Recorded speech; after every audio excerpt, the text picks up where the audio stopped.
సాంప్రదాయ చదివింపుల కార్యక్రమం. గోవిందరావు, ఏంటి మామగారు?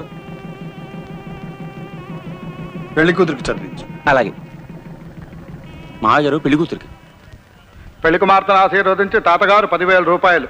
నానమ్మా ఇది నువ్వే ఇయ్యమ్మా.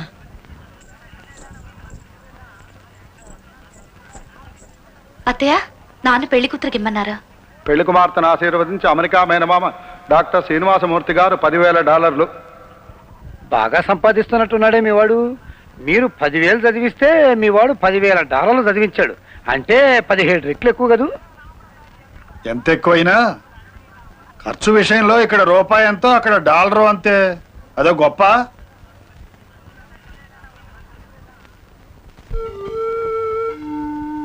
నాన్న, నేను క్షేమంగా చేరుకున్నాను. పెళ్లి ఈ రోజే అయింది.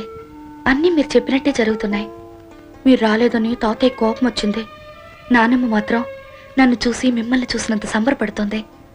ఇక్కడ నేను కలిసిన వాళ్ళందరూ నాకు బాగా నచ్చారు. చిన్నప్పుడు మీరు పెరిగిన ఊరు చూస్తుంటే నాకెంతో ముచ్చటగా ఉంది. మీరు ఎంత అదృష్టవంతులు నాన్న.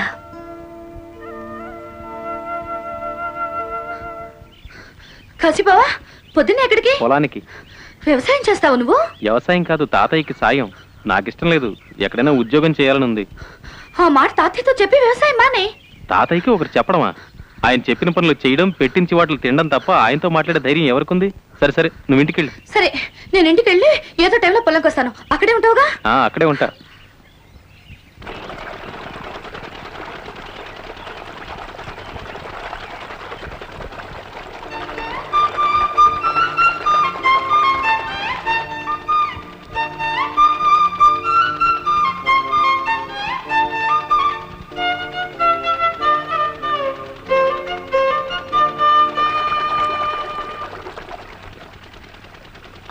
నువ్వు వైలిన్ ఇంత బ్రహ్మాండంగా వస్తావు నాకు చెప్పలేదే?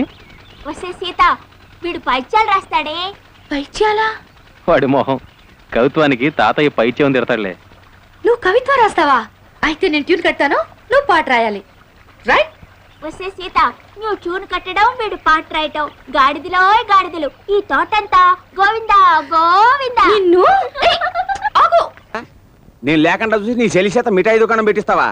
అబ్బే, అదే లేదు బావగారు. చూస్తానంటేను. చూస్తానంటే మార్నింగ్ షో నుంచి సెకండ్ షోగా టికెట్లు మెత్తవరా నువ్వు?